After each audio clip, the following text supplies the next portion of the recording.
I was dismembered and turned into TV furniture by my son. My name is William Spiller, and this is my horrifying story.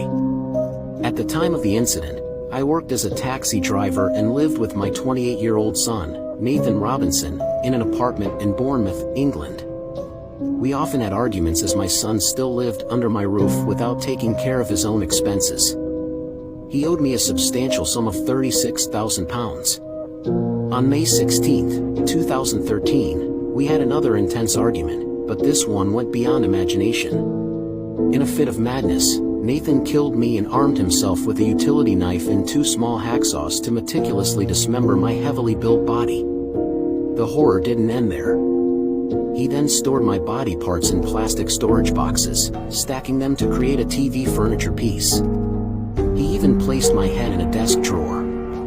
In the afternoon, my downstairs neighbor noticed pink liquid dripping from the ceiling, a mix of my blood and a cleaning product. Having also heard our argument, the neighbor came upstairs and knocked on our door. Nathan calmly answered, assuring that everything was fine and it was merely a dispute.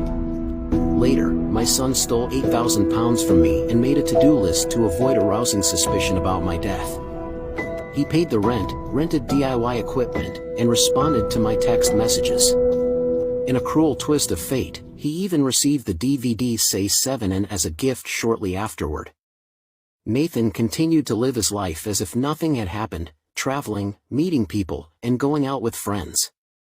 It was only a month later that my remains were discovered when one of my colleagues grew concerned about my absence. My girlfriend, Glenys Molino, with whom I had been in a relationship for 2 years, also became worried about not receiving any text messages from me and believed I was with a friend in the West Midlands County. The police then arrived at my apartment and were hit by the overwhelming smell and the presence of numerous flies.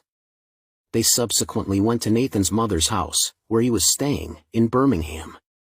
My son asked if it was a joke, but eventually confessed to the murder, claiming he was not in a normal state of mind at the time of the act.